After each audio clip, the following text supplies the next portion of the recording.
This video will show how to get rolling with your PASCObot using Blocky coding.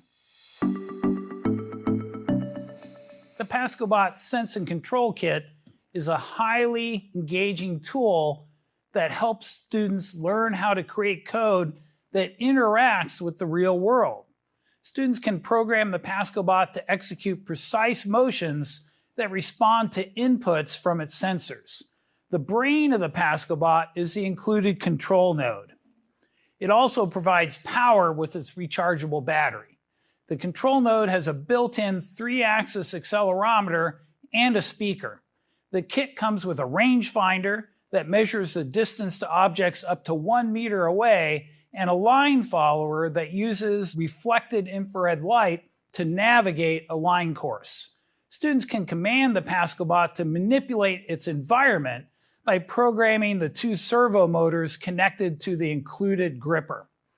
Also in the box are multicolored cups that are perfect for testing gripper code and black and white line follower tape so any color surface can be used.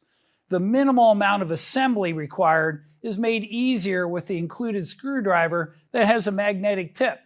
The sequence of activities for the PASCObot Sense Control Kit progressively builds student knowledge and coding skills. Let's go through the first activity to show how the Blocky coding tool in SparkView software makes it easy to experience success quickly.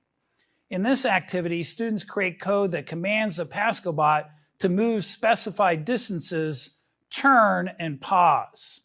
First, turn on the control node by pressing the button on the bottom. The red light flashing on the top indicates it's ready to connect to your computing device by Bluetooth. It's a good idea to place the PASCObot on its end to prevent unexpected motion. Next, start SparkView and select sensor data. The control node shows up in the list of devices. Click on the one that corresponds to the 6-digit ID on the top of the control node. Next, select what measurements you would like to display. If you're unsure, no worries, you can always add them later. Let's select position and velocity port B and unselect everything else. Port B is connected to the high-speed servo motors that drive the left wheel.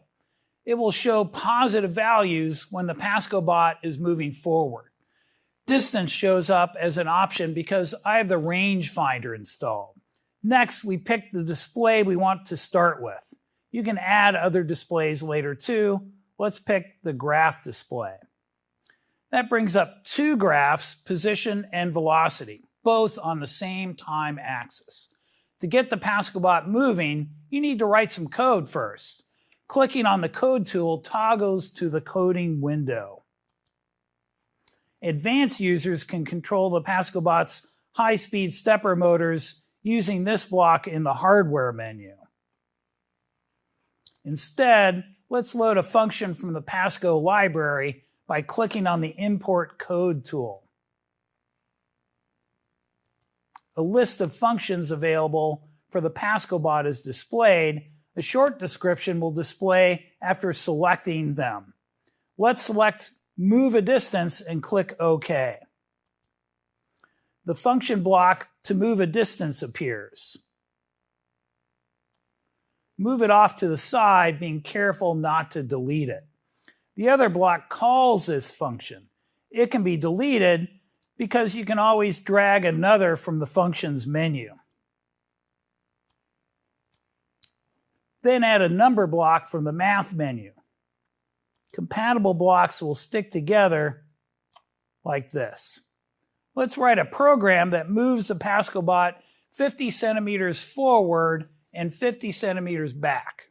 The note block tells us that a negative value will move the PASCObot backwards. We can combine the 2 blocks and enter 50 and negative 50. Let's toggle to the display window and click Start to execute the code.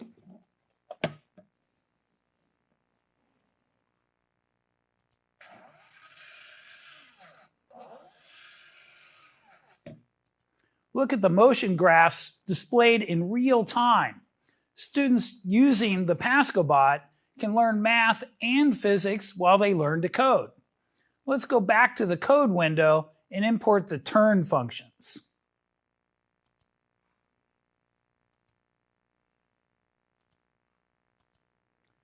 Two separate functions appear, turn right and turn left. Drag those out of the way.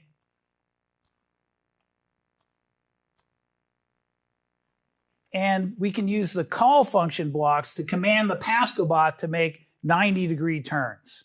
Given the size limitations of this table, let's program it to move clockwise in a rectangle. We won't be turning left, so I need to delete or disable the call left turn block. Right-clicking on any block brings up these options and more. The duplicate option is very helpful. Let's use it to make more turn right and move a distance blocks.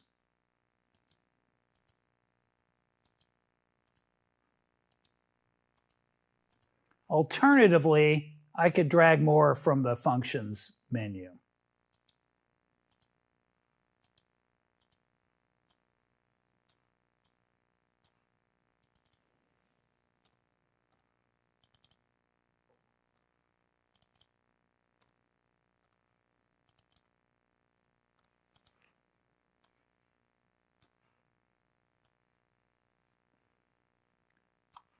We can click Start once we're ready to test our code. I recommend using the PASCObot on the floor so a mistyped entry or errant code block doesn't send the PASCObot over the edge.